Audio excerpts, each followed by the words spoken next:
Hello বন্ধুরা, আজকে আমার রেসিপি বাঙালির অতি প্রিয় নলেন গুড়ের পায়েস। আমি কিভাবে পায়েস বানাই সেটাই আপনাদের সাথে শেয়ার করব। পায়েস বানানোর জন্য কি কি উপকরণ লাগবে সেটা প্রথমে বলে দিই। আমি এখানে নিয়ে নিয়েছি 1 litre full fat milk, Gobindobhog চাল 50 গ্রাম, 1 কাপ নলেন গুড়, 2 চামচ পাউডার দুধ, কিছু ড্রাই ফ্রুটস, 2 চামচ নারকেল কুচি আর 2-4টে তেজপাতা।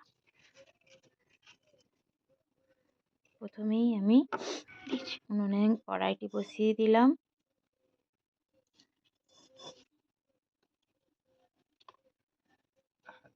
কড়াইটি গরম হয়ে গেলে তারপরে আমি আপনাদের দিয়ে দিচ্ছি দুধ।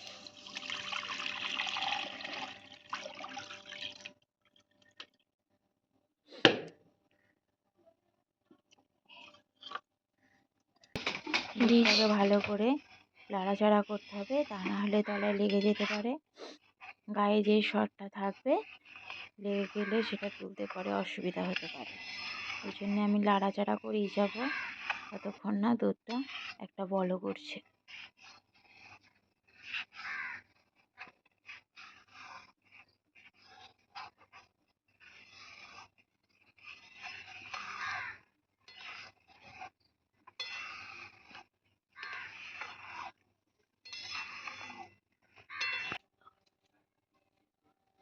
ড্রাই ফ্রুটসটাকে আমি জল দিয়ে ভালো করে লগড়ে ধুয়ে নিচ্ছি, যাতে যা ময়লা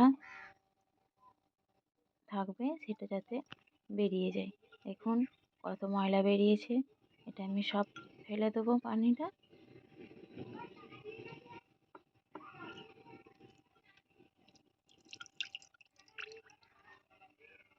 আর একটু পানি দিয়ে ওটাকে ভিজিয়ে দিলাম, যাতে ওটা ভালোভাবে ভিজে যায়।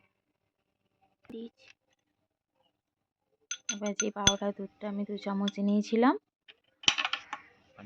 পাউডার দুধে দিয়ে আমি 1 চামচ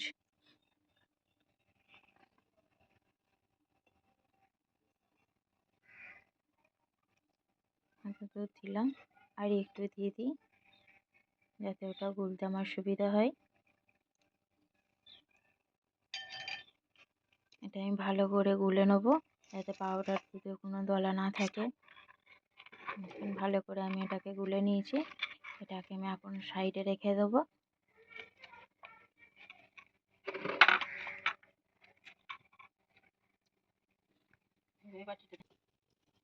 এবার একটা আমি বলে যে জল ঝরিয়ে রাখা গোবিন্দভোগ চালটা ওখানে দিয়ে দেবো। তাতে তেজপাতা, যে তেজপাতাটা নিয়েছি সে তেজপাতা 1 চামচ, গাওয়া ঘি তাতে দিয়ে ভালো করে মাখিয়ে নেবো। এটা মাখিয়ে রাখলে তলায় লেগে যখনই আমি দুধে দেবো তখন তলায় লেগে যাবে না।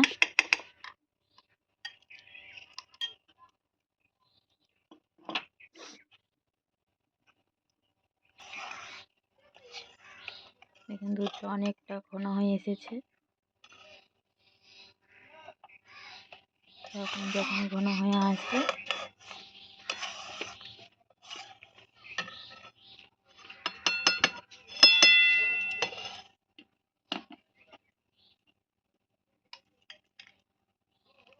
তখন চালটা আমি দিয়ে দেবো।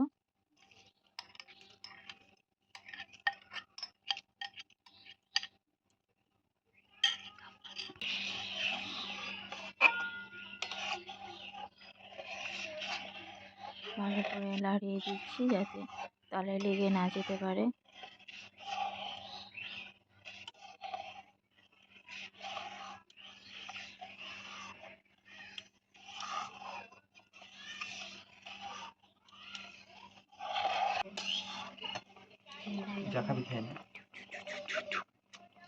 এখন দুধটা আমার ঘন হয়ে এসেছে, চালটাও 70% সেদ্ধ হয়ে এসেছে।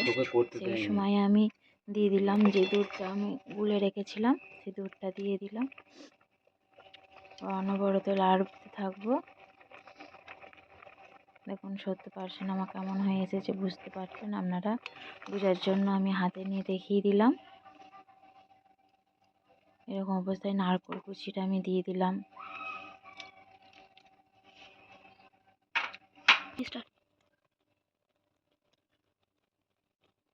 ননের গুড়টা আমি এখানে ঢেলে দিলাম। মিষ্টি আপনারা যেমন যে যেমন খান আপনাদের মতো করে দিয়ে দেবেন।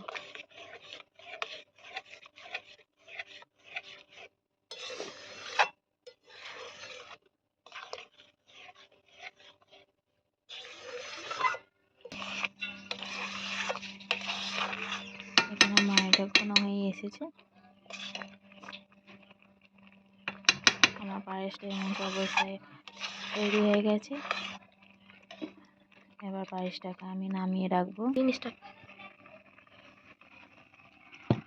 এবার অন্য একটা পাত্র নিয়ে এক চামচ ঘি দিয়ে আমি ড্রাই ফ্রুটটাকে ঢেলে নেব।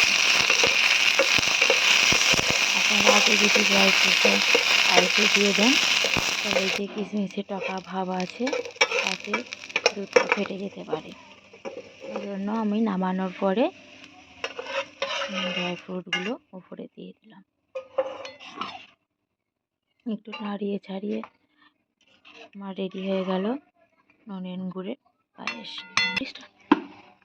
এবার আমি একটা বলে ঢেলে নিলাম।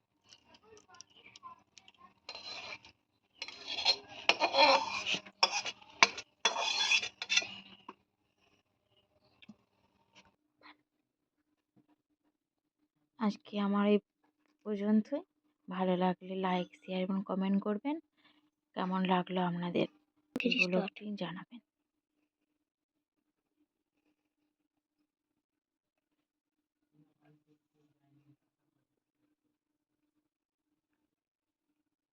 আল্লাহ হাফিজ।